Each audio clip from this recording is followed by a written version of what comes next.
Topic for the day is muscular system and effect of exercises on muscular system. Let's have a view of muscular system.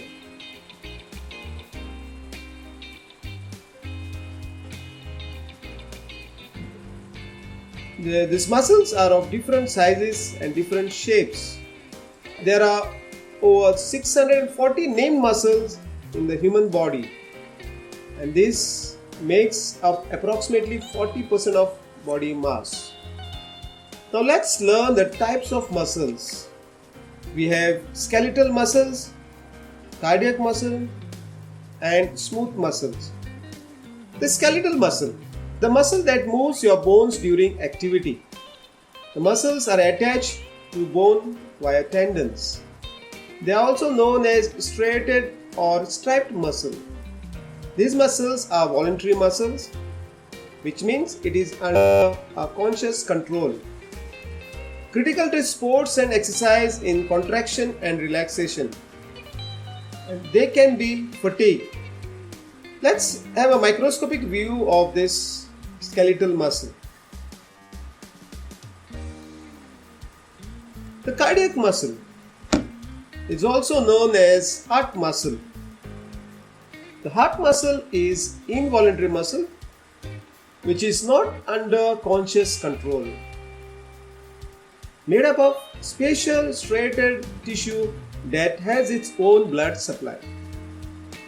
Each contraction and relaxation represent one heartbeat.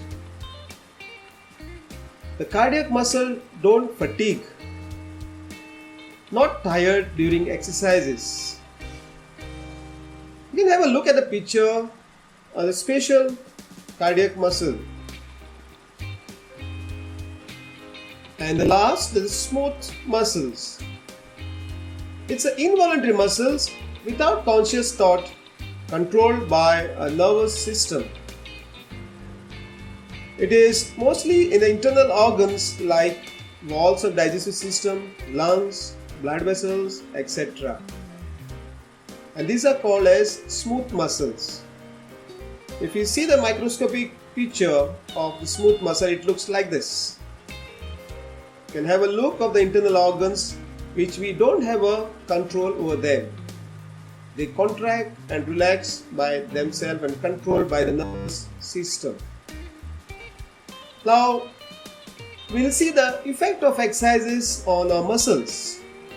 There are two types of effects we get when we do exercises or when we perform physical activity. That is long-term effect and the short-term effect. And let's learn in detail about the long-term effect. The long-term effect of exercises on muscular system. Training or exercise regularly over a longer period of time will allow your body's muscular system to change and adapt. The following changes will take place. First, hypertrophy, increase in muscle size. Regular resistance training will increase muscle size and strength. It is a result of muscle fiber becomes larger due to increase in protein in the muscle cells. The second is increase in tendon strength. Tendons are tough bands of fibrous connective tissues which are muscle to the bones. They adapt as per overloading of regular exercises. Ligaments and tendons will increase flexibility and strength with regular exercise. The cartilage also becomes thicker. The third one, increase in number and size of mitochondria, what we call as muscle fibers. When muscles are overloaded as part of resistance training, muscle fiber will become bigger. When these muscle fibers are tiny structures called mitochondria, which are responsible for energy production.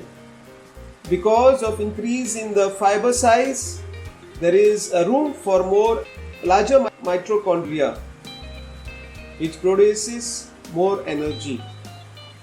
The fourth factor, increase in myoglobin stores. Myoglobin is a type of hemoglobin, the red protein found in the blood, used for transporting oxygen, that is found exclusively in muscles. It is responsible for binding and storing oxygen in the blood. Through exercise, you can increase the myoglobin stored in your muscles. This is important. Myoglobin will transport oxygen to mitochondria, which will in turn release energy. For more myoglobin means more energy will be available. The fifth effect is increase in storage of glycogen. The body needs constant steady supply of glycogen, which we get through our daily diets, in order to produce energy. After regular exercises, muscles able to store more glycogen. This means that you will be able to train at higher intensity for longer time, as muscle glycogen does not require oxygen to produce energy. The sixth one, use of fat storage. You are able to use your fat stores to produce energy, breaking them into fatty acids and into energy using oxygen, which enables us to use fat as an energy source. And the last effect is increased tolerance to lactic acid, we call as delay in fatigue. Increased tolerance to lactic acid, the muscles are able to use more fat as a fuel source and becomes more efficient in using oxygen. It delays fatigue. The deficiency of oxygen causes formation of lactic acid.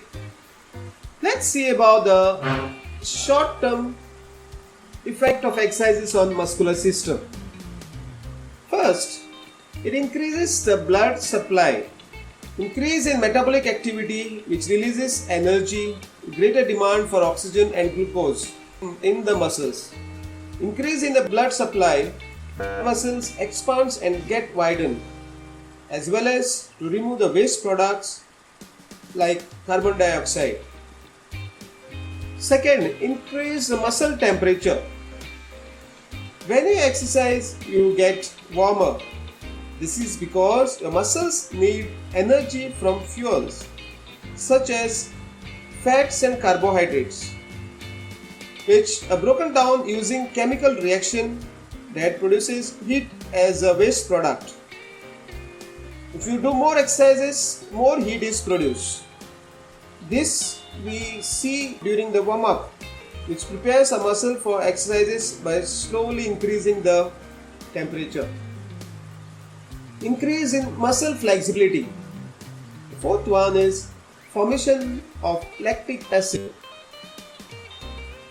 You may have experienced an uncomfortable burning sensation in your muscles during high intensity exercises. Formation of lactic acid as a waste product produced during the anaerobic exercises results in fatigue and muscle contraction. The fifth one is micro tears, which causes pain. During the resistance training, such as weight training, the muscles are put under stress to the point that their tiny tears occurs in the muscle fiber. Micro tears causes swelling in the muscle tissues, which causes pain. Improvements will be only if the body has rest to repair these micro tears, making the muscles a little bit stronger than it was before. Proteins are used to repair the muscle tissues. The last one, delayed onset of muscle soreness, what we commonly call as swelling of muscles. The pain in muscle lasts for 24 to 48 hours after taking in the strenuous exercises. This usually occurs at least a day after exercises and can last up to 3 days. It is because of the micro tears, and it happens only if you are unaccustomed to the intensity of exercises. If you are not practicing regularly, if you are doing all of a sudden, then this type of effects of short term on the muscles will exist. Other factors affecting muscular system. The other system are muscle atrophy, it is decrease in muscle size. To some extent, due to aging, the onset of muscles occur at the age of around 50 years. The muscle becomes smaller in size, results in decrease in muscle strength and power, and also occurs due to chronic diseases like pulmonary diseases, renal failure, etc. due to sedentary lifestyle and bed rest. The second one is the cramps, overuse of muscles with excessive overload and due to formation of lactic acid may cause sudden involuntary contraction of muscles, the tightening of muscle fiber which causes pain. Hence, to sum up, muscles do not work in isolation. They are assembled in groups and work together to bring about movement. Some muscle contract and some muscle relaxes with coordination. So regular exercises makes us physically strong. It tones up our muscles and delays fatigue. Thank you very much. Stay safe.